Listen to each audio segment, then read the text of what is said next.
aware of how the other fights have gone in the division, knowing you need a 1 point to advance, 3 points to advance, whatever it was you needed? No, not really, because at the end of the day, we still got to get out there and win. You know, anything that they do doesn't stop me from having to take care of my responsibilities. You know, so I can only do what I can do. I can only control what I can control, and just stay in my own zone and stay with me and my coaches and kind of create a little bubble and just stay there until it's time to, you know, open up the gates and just go out there and compete. You know. You're at the top of the division now, a second in the division. Is there anyone in particular that you are hoping to face later on as this tournament progresses, or does it matter to you at all? Nah, it doesn't matter. I have a great coaching staff with me. Some of my coaches had to swap coaches out. That's how good we work together, you know. We had to swap out some coaches I usually don't work with, had to bring in new coaches, and we still got the job done. That's just how I approach everything, you know. So it don't matter who it is. We put together a game plan. My coaches watch tape. They tell me what I need to do. I go out there and do it. You had the hot crowd at home in Chicago. Obviously, Yeah. the night after the fight, you brought up the Boo Birds. Was there kind of a stark contrast coming here and getting that reaction? Nah, really, honestly, I don't really care. Like, I try to be as professional as I possibly can be and understand that, you know, people get a little bit of alcohol in their system, you get a little rowdy. Look, this is fighting. We're cage fighting. So people get a little crazy, you know. We're like the modern day gladiator, what they used to call us for a little bit. So I get people are going to get amped up. But at the same time, man, I sacrifice a lot to do this. You know, putting in 8 to 12 weeks in a training camp, not eating what I want to eat, not drinking what I want to drink, and not spending time what I want to spend with my family, you know, being isolated. To go out there and put on a display for people and for people to boo you and not understand what you're doing and pay respect, and yeah, that bugs me a little bit. So, but at the end of the day, I had to let them know that when they get done booing, I'm gonna go cash this paycheck. I'm gonna be all right. You got a little more time off. You had the short turnaround. Now you got some time. Are you going to take some time off, or are you going right back to the gym? I'm gonna get back into the gym when my coaches text me. I do the same routine every single time I go out there. I train, do my training camp, go and fight, compete, win or lose. I go home, I chill for a couple of days, and when I get that text message from my coaches to tell me get back in the building, I'm back in the building. Talking Tuesday, you seemed very focused, getting into the cage. Did the fight go the way you expected it to go? It was a little bit different, you know. I knew going in there, I switched up my stance and my technique a little bit. I used a little bit more of a taekwondo stance, a little bit more bounce in my movement. And then when you do that, it tends to make guys a little bit more defensive. So there was a lot of space between us, so it was very hard to be a little bit more offensive with my striking, which I wanted to do. But at the end of the day, I got the job done, you know. That's the benefit of being able to go from one technique to another technique, from going for a taekwondo technique to fighting in a clinch and being able to wrestle a guy, you know. So if one thing's not working, all right, well, let's check out of that one, go to the next movement and do that, you know. So.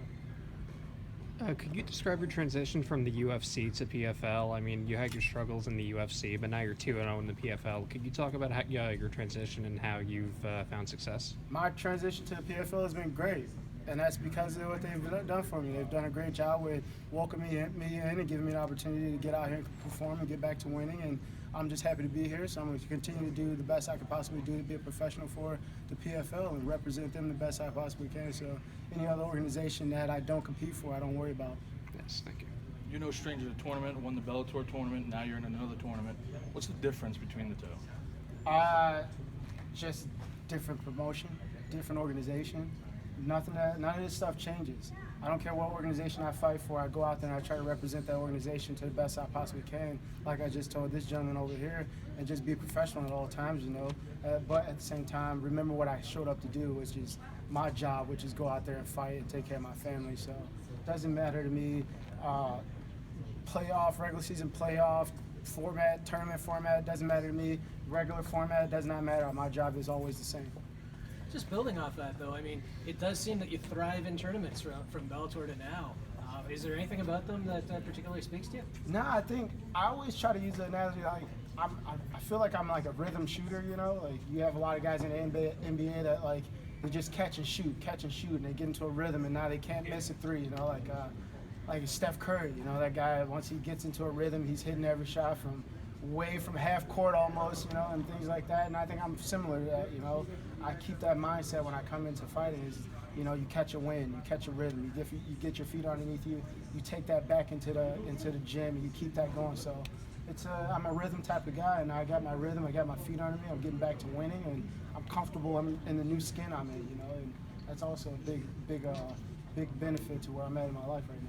You said on Tuesday that you usually freestyle your fights, but now that you're in the playoffs and you're going up against someone you have a lot of time in between, will you spend a little more time watching tape at all and just stick to a specific game plan? No, my coaches will watch more tape. I don't watch tape. I watch some tape only when my coaches tell me that they need me to watch tape. And that's when they tell me that they need me to watch tape, it's more watching tape on what I'm doing, what I made a mistake on, what I need to do better. But as far as my opponents go, my coaches watch all the tape and then they tell me what I need to go and do, just because that's how I operate, that's how I work. I come from a military family background, so it was more like yes sir, no sir, and you don't ask questions. You just go out there and get the job done. So that's how I approach it. So yeah, my coaches will look at more tape and they'll create a game plan, and I'll go and accomplish that game plan to the best I possibly can. You know? If you'd say you're a rhythm fighter, so to speak, does the idea of fighting twice in one night then kind of lend itself to that? Yeah, man, I love that idea. I love it because you have to keep your body going. A lot of times you have this issue of you fight and then you have to sit around for, even during this process of the two regular season fights, you still have a few weeks in between there where you have to sit around and wait for it and then you build up to it. But being able to fight twice in one night, it works out for me because I also have a wrestling background, you know, so I was able to wrestle 4 or 5 times in one day on Saturdays, you know, and sometimes you wrestle on a Friday and turn around and wrestle in a tournament on Saturday. So all that stuff is like, it's right in my wheelhouse. I'm very, very comfortable in that space, you know. You mentioned family is a huge motivating factor for you in this tournament. What would it mean to you to win the $1 million? It would mean like just me taking care of my family. That's just my job, you know. And for a little bit, it took me a little bit to get comfortable with that new role. You know, it was something that I had a bit of a difficult time understanding that I couldn't be selfish anymore. It was more being selfless and just trying to find a way to, you know, incorporate that into what I do as a professional, because this is an individual sport. Now you have to be, how do I be selfish and selfless at the same time? And I found my ability to do that now, and you know, winning $1 million would just benefit my family a great deal, you know. And you know, we're doing well financially. My wife is very, very cheap, so she don't let me buy nothing, you know. So we're doing good, but $1 million changes everybody's lives, you know. That'll change that. You'll get to buy some stuff, I right? know, right? Yeah, it changes some things, you know. What are you gonna buy? Nothing. Probably some more T-shirts and jeans. That's what I do. I don't buy nothing special, man. I buy my wife something, and then that's about it. Then I might go to Target. That's Target for everybody. And I buy T-shirts, man. I got 4 or 5 of the same T-shirts because I just go to Target and buy T-shirts. So that's what I do. All right, what are you And gonna buy your diapers.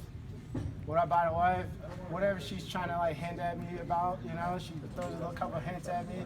Like, this is really cute, I like this. So that's pretty much, hey, why don't you go get that for me? So I just keep an ear out for whatever she needs, you know. Thank you. All right. Thank you. Right on. Yeah.